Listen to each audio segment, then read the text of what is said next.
اللہم صلی علی سیدنا و مولانا محمد معدن الجود والکرم و آلہ و بارک وسلم۔ اللہ رب العالمین نے 14ویں پارے کی سورۃ نحل کی آیت نمبر 51 میں ارشاد فرمایا ہے، وقال اللہ، اور فرمایا اللہ تعالیٰ نے، لا تتخذوا الہین اثنین، کہ اے دنیا والو دو معبود نہ بناؤ، انما ہوا الہ واحد، معبود صرف اور صرف ایک ہی ہے، دو معبود نہیں یا اس سے زیادہ معبود نہیں ہیں۔ وہ جو عبادت کا حقدار ہے، وہ جو ذات بندگی کی حقدار ہے، وہ صرف اور صرف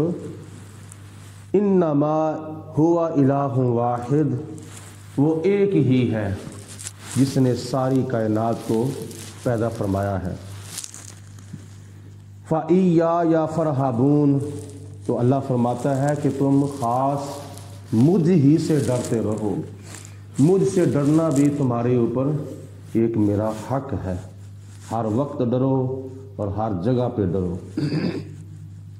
وَلَهُ مَا فِي السَّمَاوَاتِ وَالْأَرْضِ، اور ذاتی طور پر یہ سب کچھ اللہ ہی کا ہے، جو کچھ بھی آسمانوں میں ہے اور جو کچھ زمین میں ہے، اللہ تعالیٰ کو کسی نے نہیں دیا یا اللہ تعالیٰ نے کسی سے نہیں لیا، یہ ذاتی طور پر اللہ تعالیٰ کی ملکیت میں ہے۔ وَلَهُ الدِّينُ وَاسِبًا، اور اس کی عبادت کرنا اور اسی کی فرما برداری کرنا یہ ہمارے اوپر لازم ہے۔ افغیر اللہ تتقون، تو اس کے باوجود بھی تم اللہ کے سوا کسی اور سے ڈرتے ہو، یعنی حقیقی طور پر ڈرنا جو ہے وہ صرف اور صرف اللہ کا ہے۔ ویسے اللہ کے سوا اوروں کا بھی ڈر ہونا چاہیے، اولاد کو والدین کا ڈر ہونا چاہیے، چھوٹے بہن بھائیوں کو بڑے بہن بھائیوں کا ڈر ہونا چاہیے، شاگرد کو استادوں کا ڈر ہونا چاہیے، مملوک کو مالک کا ڈر ہونا چاہیے، لیکن مستقل نہیں، حقیقی طور پر نہیں، حقیقی طور پر صرف اور صرف اللہ تعالیٰ ہی کا ڈر ہونا چاہیے۔ وما بکم من نعمت، تمہارے پاس جتنی بھی نعمتیں پہنچی ہیں، تمہیں جسم کے اندر صحت و تندرستی اور عافیت ملی ہے، آنکھوں کے اندر قوت بصارت ملی ہے، کانوں کے اندر قوت سماعت ملی ہے، تندرستی ملی ہے، شفا ملی ہے، بیماروں کو شفا ملی ہے، یہ ساری نعمتیں جتنی بھی تمہیں ملی ہیں فَمِنَ اللَّهِ، یہ اللہ تعالیٰ کی طرف سے تمہیں دی گئی ہیں۔ خدا کی ذات ہے جو تمہیں ہر نعمت سے سرفراز فرماتا ہے۔ ثُمَّ إِذَا مَسَّكُمُ الضُّرُّ، تو جب تمہیں کوئی مصیبت پہنچتی ہے، جب تمہیں کوئی بیماری پہنچتی ہے، جب تمہیں کوئی تکلیف پہنچتی ہے، فَإِلَيْهِ تَجْأَرُونَ، تو اس وقت تم اللہ تعالیٰ سے ہی فریاد کرتے ہو، اس وقت تم اللہ تعالیٰ سے ہی گریہ آزاری کرتے ہو، خدا کے سامنے ہی تم گڑ گڑاتے ہو کہ یا اللہ اس مصیبت کو دور کر دے۔ ثم اذا کشف الضر عنکم، جب خدا تم سے مصیبت کو دور کر دیتا ہے، تم بیمار تھے تو تمہیں تندرستی عطا فرما دیتا ہے، تم نابینا تھے اللہ تمہیں آنکھیں عطا فرما دیتا ہے، تم بہرے تھے جب خدا تمہیں کان عطا فرما دیتا ہے، تم گونگے تھے جب خدا تمہیں زبان عطا فرما دیتا ہے، تو اس وقت اذا فریقم منکم بربہم یشرکون، تو اے کافرو تم میں سے پھر ایک ایسا فریق ہے جو فوراً اسی وقت اللہ تعالیٰ کی ذات کو چھوڑ کر پھر وہ بت پرستی کرنا شروع کر دیتا ہے، بتوں کو پھر وہ خدا کا شریک بنانا شروع کر دیتا ہے۔ تو یہ اللہ تعالیٰ کی ناشکری ہے، جب خدا تعالیٰ کی ذات نعمت عطا فرماتی ہے تو پھر اللہ تعالیٰ کو بھول نہیں جانا چاہیے بلکہ خدا کا شکر ادا کرنا چاہیے اور خدا تعالیٰ کا پوری زندگی احسان مند رہنا چاہیے، بے نیاز نہیں رہنا چاہیے بلکہ نیاز مند رہنا چاہیے، اور اللہ تعالیٰ کے مقابلے میں کسی اور خدا کو کھڑا نہیں کرنا چاہیے۔ اور وہ اس لیے اللہ تعالیٰ کے ساتھ بتوں کو شریک ٹھہراتے ہیں، لِيَكْفُرُوا بِمَا آتَيْنَاهُمْ، اس واسطے کہ اللہ تعالیٰ کی نعمتوں کا انکار کیا جائے، جو ہم نے تمہیں نعمتیں عطا فرمائی ہیں تم ان کی ناشکری کرتے ہو، تم ان کا کفر کرتے ہو۔ فَتَمَتَّعُوا، تو تم فائدہ اٹھا لو دنیا کے اندر عارضی طور پر چند روزہ زندگی کے لیے تم فائدہ اٹھا لو جتنا تم نے اٹھانا ہے۔ فَسَوْفَ تَعْلَمُونَ، ان قریب تمہیں پتہ چل جائے گا، پنجابی میں جس طرح کہتے ہیں تمہیں تینوں لگ پتہ جائے گا، اس طرح خدا نے فرمایا فَسَوْفَ تَعْلَمُونَ، ان قریب تمہیں پتہ چل جائے گا کہ ہم کس طرح اللہ تعالیٰ کی نعمتوں کی ناشکری کرتے تھے، کس طرح بتوں کو خدا تعالیٰ کا شریک ٹھہراتے تھے، کس طرح اللہ تعالیٰ کی ذات کی نافرمانی ہم کرتے تھے، ان قریب تمہیں پتہ چل جائے گا۔ وَيَجْعَلُونَ لِمَا لَا يَعْلَمُونَ نَصِيبًا مِمَّا رَزَقْنَاهُمْ، اللہ فرماتا ہے کہ کافروں کا ایک طریقہ یہ بھی ہوتا تھا کہ ہم نے ان کو جتنا بھی مال دیا ہوتا تھا رقم کی شکل میں یا زمین کی پیداوار کی شکل میں، زمین کے اناج کی شکل میں، جو کچھ بھی ہم نے ان کو دیا تھا تو وہ اس مال میں سے اپنے بتوں کا بھی حصہ مقرر کر دیتے تھے۔ وَيَجْعَلُونَ، اور وہ مقرر کرتے تھے، لِمَا لَا يَعْلَمُونَ، ان بتوں کے واسطے جن کی حقیقت کو وہ جانتے ہی نہیں تھے کہ بتوں کی حقیقت کیا ہے، نصیبم، حصہ مقرر کرتے تھے، مما رزقناہم، اس مال میں سے جو ہم نے ان کو دیا ہوتا تھا۔ یہ ان کی ایک بے وقوفی اور ان کی کم عقلی اور ان کی لاشعوری سمجھیں کہ ایک بت ہے، نہ وہ دیکھتا ہے، نہ وہ بولتا ہے، نہ وہ سنتا ہے، نہ وہ کھاتا ہے، نہ وہ پیتا ہے، تو پھر بھی اپنے بتوں کے نام پر اپنے مال میں سے حصہ نکال کے رکھ دیتے تھے۔ تو کبھی ایسا بھی ہوتا تھا کہ اپنے بتوں کے اوپر وہ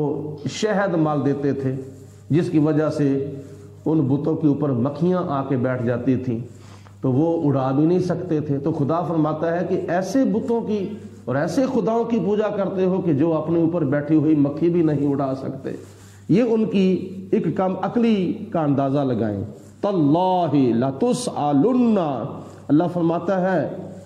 کہ خدا کی قسم ضرور تم سے سوال کیا جائے گا، ضرور تم سے پوچھا جائے گا،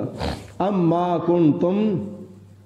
تفترون، ان باتوں کے بارے میں جو باتیں تم اپنے پاس سے گھڑتے تھے۔ اللہ تعالیٰ فرماتا تھا تو اس کے برعکس تم اپنے پاس سے باتیں گھڑتے تھے، اپنے نظریات، اپنے عقائد جو خود ساختہ تمہارے ہوتے تھے، ان کے بارے میں قیامت کے دن اللہ تعالیٰ ضرور تم سے پوچھے گا کہ میں نے تمہیں عقل دی تھی، دماغ دیا تھا، شعور دیا تھا، تو ان نعمتوں کو تم غلط جگہ پہ اور غلط نظریات کے لیے استعمال کرتے تھے۔ قیامت کے دن اس کا ضرور برضرور حساب و کتاب ہوگا۔ وَيَجْعَلُونَ لِلَّهِ الْبَنَاتِ، اور وہ لوگ اللہ کے لیے بیٹیاں پسند کرتے تھے، فرشتوں کو وہ خدا کی بیٹیاں قرار دیتے تھے۔ مشرک لوگ، مکے کے کافر لوگ کہتے تھے کہ یہ جو فرشتے ہیں، جبرائیل، میکائیل، اسرافیل، عزرائیل، کرامن کاتبین، جتنے بھی فرشتے ہیں یہ سارے کے سارے فرشتے اللہ تعالیٰ کی بیٹیاں ہیں، جبکہ اللہ تعالیٰ اولاد سے پاک ہے۔ لم یلد ولم یولد، نہ اللہ نے کسی کو جنا ہے نہ اللہ کو کسی نے جنا ہے۔ تو وہ اللہ کے لیے بیٹیاں تجویز کرتے تھے، سبحانہ، حالانکہ وہ اللہ تعالیٰ پاک ہے ایسے کاموں سے، رشتوں سے اور کھانے پینے سے، جننے جنانے سے وہ پاک ہے۔ وَلَهُمْ مَا يَشْتَهُونَ، اور اپنے لیے وہ بیٹے تجویز کرتے تھے، اپنے لیے بیٹے پسند کرتے تھے، کہتے تھے کہ یہ فرشتے خدا کی بیٹیاں ہیں، اور جب ان کو ان کے گھر میں بیٹی پیدا ہوتی تھی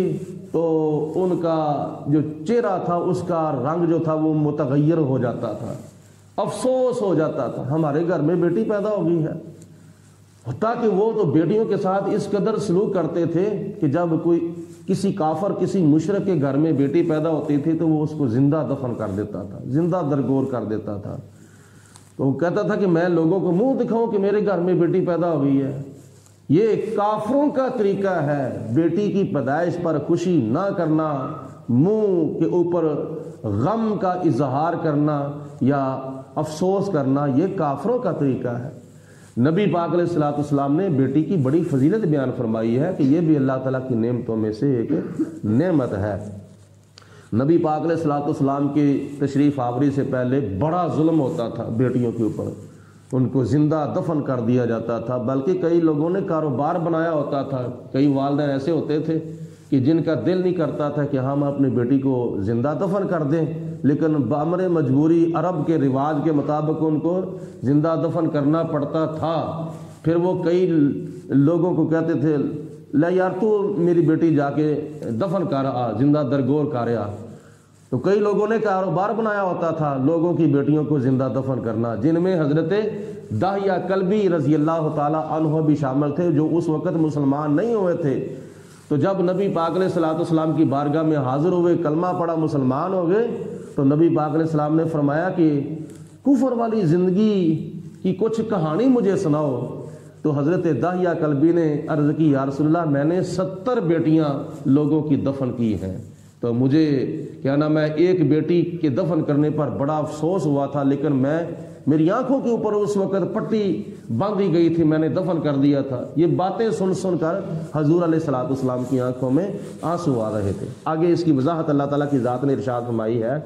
وَإِذَا بُشِّرَ أَحَدُهُمْ بِالْأُنثىٰ، جب ان میں سے کسی کو بیٹی کے پیدا ہونے کی بشارت دی جاتی ہے، ظَلَّ وَجْهُهُ مُسْوَدًّا، تو اس کا چہرہ جو ہے وہ غم سے سیاہ ہو جاتا ہے۔ کسی کافر کو کسی مشرک کو جب بیٹی پیدا ہونے کی بشارت دی جاتی ہے تو اس کا چہرہ جو ہے وہ بیٹی کے کیا نام ہے غم کی وجہ سے سیاہ ہو جاتا ہے۔ وَهُوَ قَزِيمٌ، جب وہ ادھر ادھر جاتا پھرتا ہے تو وہ غم کھاتا رہتا ہے،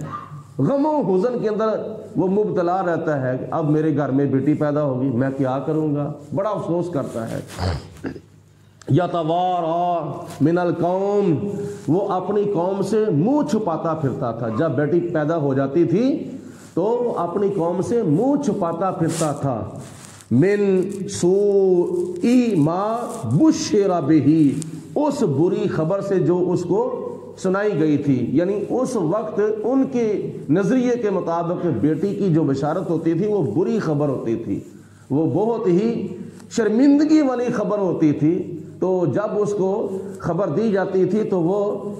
بس اس ادھر ادھر جاتا آتا تھا، تو وہ اپنی قوم سے منہ بھی چھپاتا تھا اور افسوس بھی کرتا تھا۔